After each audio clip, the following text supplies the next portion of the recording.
like a boss. All right, ladies. So today we're going to be talking about 10 signs of a high value woman. All right. Today we talked about 10 signs that motherfuckers a hood rat, which I recommend you watch the previous video. Right.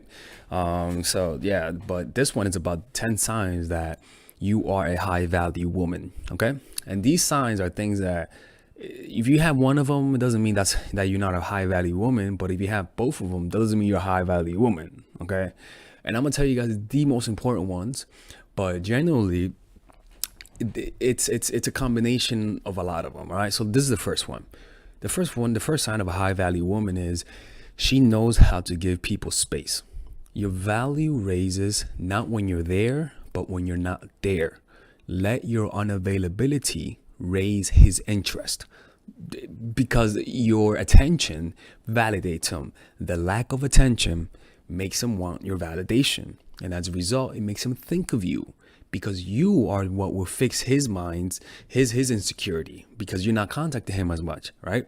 So you know how to give people space. And not only that, you sense when you need to give people space. You can sense. For example, I was with a girl whatever. I was with a girl yesterday, and right, and I was like, she didn't suck my dick that well, right?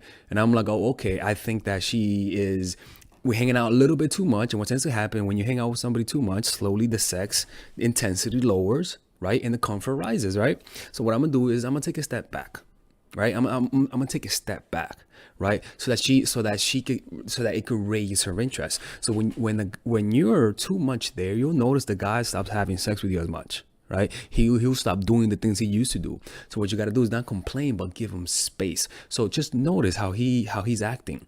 If you're noticing that he's not doing what he used to do, just give him space. Don't complain about it. The next one is you know when to end relationships. High value women do not stay in relationships that are not happy for them, that are abusive. They do not stay in those kind of relationships. The most important thing about anything is not how to start it, but how to end it. Because if you don't know how to end it, all the work you've done leading up to it will be ruined. You see what I'm saying? When I mean ending it is knowing when to leave, knowing when the guy's not going to compromise. And as a result, you got to leave. You see what I'm saying? So the next one is you're financially responsible. You don't have a lot of debts. You know how to spend your money. So if you're the kind of woman that doesn't know how to spend her money, but knows how to spend other people's money, but you're not in financial freedom, then you got a problem. Because it is the thing, you can have a sugar daddy, right? But invest that money. Don't be wasting that money. Invest it. Don't be one of them hoes who don't know how to handle her money. Be a responsible woman. Don't be an immature random little girl running around spending her money. That's some hood rat type of shit. Be responsible with your money, right? So let me tell you something. That's true, man. If a woman is in debt, I don't know about being with you, man. I don't know about being with you. If you're in high debt, that's not college. I don't know about being with you because that's gonna be my problem eventually. See what I'm saying? And the thing is, it isn't about the money. It's the fact that you put yourself in that position. That's a reflection of your character. That says you don't know how to control yourself. So the third one is you're financially responsible. The next one is you're feminine. You're not the type of woman who always needs to prove how strong she is. See what I'm saying? You're not always trying to get an up on the guy, always trying to emasculate him, always trying to control him. The best kind of control that high value women have is giving the guy the illusion of control. Don't make him feel emasculated. Don't make him feel like you control him too much. Learn how to give him the illusion of control. That takes sophistication. And when you're a low value woman, you're too emotional to be able to do that in a sophisticated way. The next one is you're sexual. When a dude is not sexually pleasing to you, it lowers his value, right? When he doesn't do the things he used to do, you wish he did what he used to do. Right? And that's because his value lowers. No, that's because for example, with me, when a woman is too there for me, like I remember I had a girlfriend and she was fucking hot as shit. But when she was just too there, I didn't want to have sex with her as much. But when she pulled away from time to time, you see what I'm saying? So what would happen is a high value woman, by giving him space, right? He'll always want you eventually, right? But also you are sexual as well. So it's kind of like, because let me tell you something. The truth is that if you're not a sexual woman, you're losing points. He might love you. Don't get me wrong. He might love you, but his dick has needs. Okay, so but if you're the type of woman that says I only have sex once a week, all right, cool. But I'm telling you, some guys might want more, and it's not and a high value want man will not demand it. He'll just leave because that's important to him because he could get women, or he'll go on the side, and you don't want that. So, but sometimes women, you are who you are. Your sexual temperament is who you are. So you gotta accept the consequences that some guys just want more sex and they'll be willing to dump you if they don't, or not dump you, cheat on you if they feel like you're not giving them what they want. You're not forced to give it, but you gotta deal with the consequences, right? The next one is you keep yourself in physical shape, right? You are always on top of your physique because you know that you only have one life, right? You value your physique, right? So that means you staying on top. Low value women don't value their physique because they're thinking short term. Long term thinkers, which will be the last one, will always know that their physique and their mobility is important, which goes on the next point. Not only you physically keep yourself in shape, but you also eat right, right? You're not eating some fucking bad shit, but I know some people are poor, so I understand. What I'm saying is that you try to eat right. You don't eat those sugars that give you diabetes and shit. You know what I'm saying? So by eating right, you're just gonna be healthier. But low value women don't focus, don't worry, they don't care about their health. They just care about momentary satisfaction. So they'll put implants, they'll put plastic surgery because they're not thinking how it'll affect their health. They're just thinking for attention, and that's low value things. When you're just doing things for attention, that's low vibration. All right. The next one, the seventh one, is that you have emotional stability. Literally that. You're not the type of woman that puts her hand on a man. You're not the type of woman that cries and bitches and moans when you don't get what you want. That's emotional immaturity because children do that. High value women see the problem and they're rational and they think through it. But I understand sometimes you guys have your moments. But what I'm saying is that more often than not, you are rational. You see what I'm saying? That's the seventh one. The eighth one is that high value women have high self-esteem. You guys don't value yourself based on what people could do for you. For me, I don't value my self-esteem based on how many women I get. I play basketball. I go to art school. I earn a good income.